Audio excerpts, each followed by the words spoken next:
Olá, crianças, dando continuidade aos estudos da apostila avaliativa de vocês, essa aula de número 4 é a avaliação de história. Sobre a unidade estudada, sobre a luta dos trabalhadores, observe a imagem abaixo e responda as questões. Aqui então nós temos uma imagem, a legenda da imagem, ela fala que é o interior de uma seção de malharia. Uma grande indústria em São Paulo. Essa foto foi tirada em 1920, bem antiga essa foto, né? Então aqui é dentro então de uma fábrica, né, de malhas lá em São Paulo. Número 1. Quem aparece trabalhando nas máquinas dessa indústria? Então vocês vão ver lá quem que está aparecendo aqui. Número 2. Quais eram as condições de trabalho das operárias nessa época? Número 3. De que forma as mulheres começaram a lutar pelas condições de trabalho? Número 4. Leia o texto abaixo. O direito à cultura e ao lazer. Nas décadas de 1930 e 1940, os trabalhadores conquistaram benefícios importantes, como a redução da jornada de trabalho, o direito a férias remuneradas e ao salário mínimo. Tais conquistas permitiram que muitos trabalhadores e suas famílias tivessem mais tempo para cultura e lazer. Esse tempo livre era ocupado com atividades que se tornaram muito populares, como assistir ao campeonato de futebol, ir ao cinema, brincar o carnaval, ouvir programas de rádio e TV. Então, aqui são esse aqui fala um pouquinho, né, um artigo que fala um pouquinho sobre o direito à cultura e ao lazer. Agora responda a questão abaixo. Assinale as alternativas que faziam parte do lazer dos operários na primeira metade do século XX. Então, vocês vão assinalar as alternativas que faziam parte do lazer, de acordo com esse texto aqui acima. Assistir o jogo de futebol, jogar videogame, ir ao cinema, brincar de carnaval, passear no shopping, ouvir programas de rádio. Aí vocês irão assinalar as alternativas que correspondem às atividades, né, que fazia parte do lazer. Número 5. Observe a tirinha e responda. Então aqui nós temos uma tirinha, né? Aqui tem umas pessoas com um título de eleitor. Essa imagem aqui corresponde a um título de eleitor. E aqui na tirinha eles estão falando a seguinte frase: por melhores candidatos, pelo fim do horário eleitoral, contra as falsas promessas e pelo fim da obrigatoriedade. Então, como vocês sabem, o mês de novembro nós temos eleições, né? E aqui então as pessoas estão reivindicando esses direitos aqui, ok? Aí, com base nessa imagem, vocês irão responder aqui abaixo. O que a imagem se refere? Então, eu acabei de quase que contei a resposta para vocês. Vocês irão escrever aqui o que essa imagem está se referindo, ok? E aqui estou eu falando, dando um recadinho para vocês. Faça com muita atenção as atividades, ok? Essa então foi a nossa aula avaliativa de história. Espero que vocês tenham compreendido. Caso reste alguma dúvida, procure o professor lá no grupo de estudo. Tchau e até a próxima aula.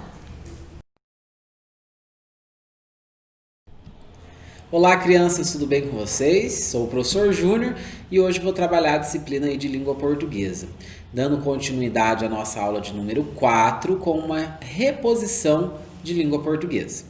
A gente vai ler hoje um conto chamado Zinho o Detetive, de Emílio Carlos. Vamos fazer a leitura? Então vamos lá.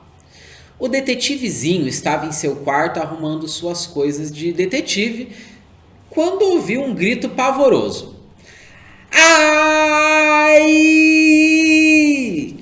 Zinho saltou da cama, pegou sua lupa e chapéu, abriu a porta do quarto, daí ouviu o grito de novo. Ai! Zinho quase se assustou. Mas aí lembrou-se que um verdadeiro detetive não se assusta. Engoliu o susto em seco e pegou um desentupidor de pia que estava no corredor. Com o desentupidor debaixo do braço, ele se sentiu mais confiante para enfrentar aquela ameaça terrível e pôs-se a investigar de onde viriam os gritos. Ai! Quanto mais descia a escada, mais pavoroso o grito ficava. O detetivezinho resolveu se armar de um tênis largado pelo irmão mais velho bem no pé da escada. O tênis estava muito sujo e Zinho fez a besteira de cheirar o tênis do irmão. Ar, que chulé! Disse o Zinho tampando o nariz. Era uma arma perfeita contra o que quer que fosse que estava causando aqueles gritos de medo. E por falar em grito, ai! Passando pelo banheiro, no corredor, o detetivezinho entrou. Pelo barulho que fez, deve ter derrubado um monte de coisas lá dentro. E saiu armado de papel higiênico para amarrar o inimigo. Uma escova de dentes, caso ele esteja com mau hálito. E um rodo, que podia ser usado como espada ou coisa assim. Carregado com todos estes apetrechos, o detetivezinho ouviu novamente. Ah! O grito tinha ficado mais pavoroso e finalmente Zinho pôde identificar de onde vinha o grito. Da cozinha. Aproximou-se com cuidado da porta da cozinha que estava fechada. O detetivezinho ainda se lembrou de pegar um espanador que estava perto da porta. Por um segundo, os dois hesitou. Devia mesmo entrar? Que terríveis perigos o aguardavam atrás daquela porta? Quando ouviu o último, não teve dúvidas. Ele ia fazer o que tinha vindo fazer e chutou a porta da cozinha com tanta força que ela se abriu estrondosamente. Pode ver então sua irmã mais velha em cima de uma cadeira. A irmã olhava para o lado e deu mais um grito horripilante. Socorro! Que terríveis monstros marcianos atacavam a cozinha querendo raptar sua irmã? Que perversos bandidos assaltavam a casa em busca dos doces que sua mãe tinha feito para o jantar? Que cruéis monstros sanguinários invadiam a casa para sugar todo o leite da geladeira até a morte? O detetivezinho tentou manter a calma e reparou que sua irmã olhava para baixo. Estalou os dedos e concluiu brilhantemente. Aham! O que está assustando a minha irmã está no chão. Então o detetive aproximou-se do ser maligno que estava causando todo esse terror em sua parente tão próxima, armando com todos os objetos que pegou pela casa. Ele não tinha medo, não podia falhar. E foi então que ele chegou bem perto e pôde ver, ali no chão limpo da cozinha, uma barata. Então, quer dizer, todo esse escândalo e toda essa munição do detetivezinho nada mais era para matar uma inofensiva barata, né? Que a irmã dele estava lá toda escandalosa. Número 1. O que o Zinho estava fazendo em seu quarto? Letra A. Zinho estava guardando suas coisas de detetive. Ou letra B. Zinho estava guardando as suas coisas de escola. Número 2. Quando o detetivezinho saiu do quarto, o que levava com ele?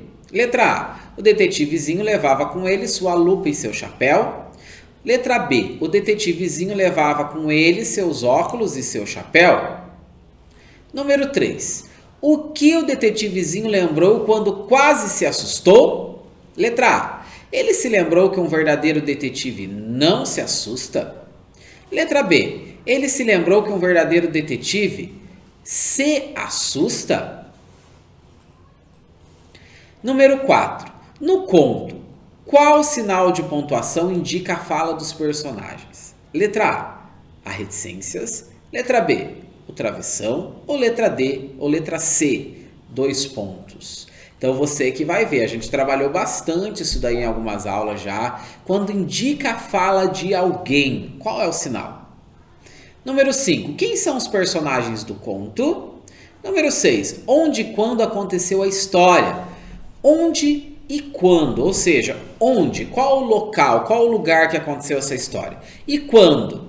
Aconteceu de dia, de noite, de madrugada, tem alguma data e é vocês que vão colocar. E número 7, quando chegou ao local do grito, o que o detetivezinho descobriu? O que ele descobriu? Quem era o ser maligno que estava lá? Bem fácil, né? Pessoal, então essa é a nossa aula de reposição de língua portuguesa. Espero que vocês tenham compreendido e gostado do texto do detetive aí. A gente se vê na nossa próxima aula. Até lá! Fica agora com a reposição de matemática. Tchau, tchau! Olá pessoal, dando continuidade às nossas reposições. Agora a reposição de matemática.